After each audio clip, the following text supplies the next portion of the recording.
महाराष्ट्र में मराठी भाषा को लेकर सियासी माहौल लगातार गर्म होता जा रहा है। राज्य सरकार द्वारा रिक्शा चालकों के लिए मराठी भाषा का ज्ञान अनिवार्य किए जाने के फैसले के बाद राजनीतिक दलों के बीच बयानबाजी भी तेज हो गई है। एक और ठाकरे बंधु मराठी अस्मिता के मुद्दे पर सरकार पर दबाव बना रहे हैं, तो दूसरी ओर कांग्रेस ने इस पूरे विवाद के बीच एक अलग रास्ता अपनाया है। कांग्रेस की पूर्व नगर सेविका शीतल महात्रे के नेतृत्व में रिक्शा चालकों के लिए मुफ्त मराठी भाषा प्रशिक्षण कक्षाएं शुरू की गई है। इस पहल का उद्देश्य रिक्शा चालकों को किसी विवाद में उलझाने के बजाय उन्हें मराठी भाषा सिखाकर नए नियमों के अनुरूप तैयार करना है।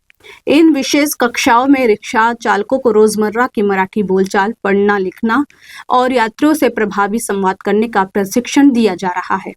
प्रशिक्षण इस तरह तैयार किया गया है कि गैर मराठी भाषी चालक भी आसानी से मराठी सीख सके और भविष्य में किसी तरह की प्रशासनिक परेशानी का सामना न करना पड़े।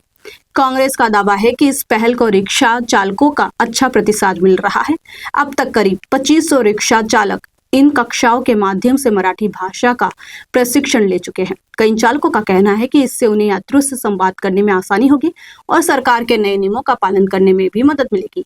मराठी भाषा को लेकर जहां राजनीतिक बयानबाजी लगातार जारी है, वहीं कांग्रेस की यह पहल अब चर्चा का विषय बनी हुई है। देखना होगा कि आने वाले दिनों में इस तरह की पहल का दायरा और बढ़ता है या नहीं। सरकार ने ये जो एक कायदा था पहले से एग्जिस्ट करता था, लेकिन अभी उन्होंने कंपल्सरी किया, फोर्स किया।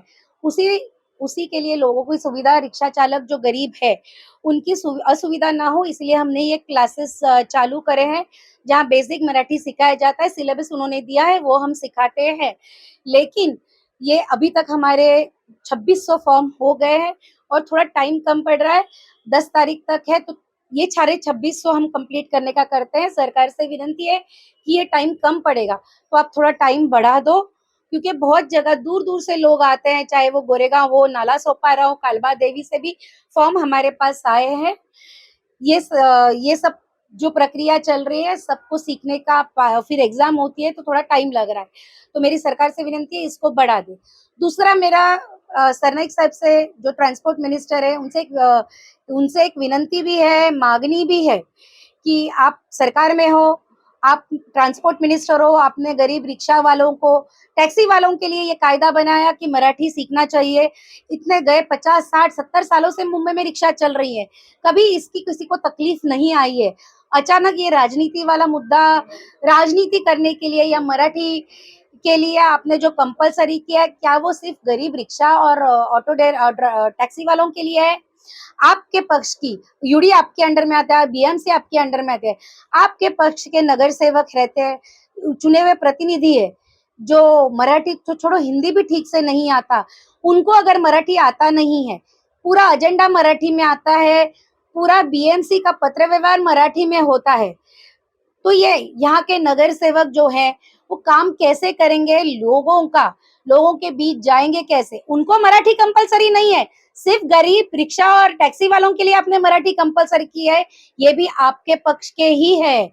यूडी आप में आता है, क्यों नहीं नगर सेवकों के लिए, क्यों नहीं चुने हुए प्रतिनिधि के लिए आप मराठी कंपलसरी करते? सिर्फ गरीब लोग जो है उनके लिए। आज बड़े बड़े उद्योगपति महाराष्ट्र मुंबई में काम करते हैं, चाहे वो अडानी अंबानी हो, तो बड़े नाम है जो मुंह पर आ जाते हैं, लेकिन ऐसे बहुत उद्योगपति रहते हैं जो मुंबई में काम करते हैं, जिनको मराठी नहीं आता, वो भी पैसा काम करते हैं हमारे महाराष्ट्र में, मातृभूमि में। तो लेकिन ये कायदा सिर्फ ऑटो और टैक्सी वालों को चालकों के लिए क्यों? कि ये सबसे नीचे के तबके के लोग हैं जो आपका विरोध नहीं करेंगे, जो आपको कुछ नहीं दे पाएंगे, इसलिए सारे कायदे इन पर चलते हैं। कायदा अगर महाराष्ट्र एक है तो कायदा सबके लिए एक आना चाहिए। अगर ऑटो टैक्सी वालों को मराठी आता है तो चुने हुए प्रतिनिधियों को और बाकी उद्योगपतियों को भी, जो महाराष्ट्र में अपना बेस जमाए हुए, जो अपना कर्म भूमि जिसको बोलते हैं, उन सब के लिए भी एक ही कायदा होना चाहिए। राजनीति करनी है तो सबके साथ समान होनी चाहिए। इंसान का फाइनेंशियल स्टेटस, गरीब अमीर या चुने हुए प्रतिनिधि, इस पर डिफरेंस नहीं होना चाहिए। कायदा सबको एक लगना चाहिए, मराठी सबको आनी चाहिए अगर आनी है तो। हमारे यहाँ 23 बैचेस हो गए हैं, मतलब 2600 ऑलरेडी 2600 फॉर्म हो गए, और हमारे यहाँ नाला सोपारा, गोरेगांव, कालबा देवी, दूर दूर से लोग आ रहे हैं।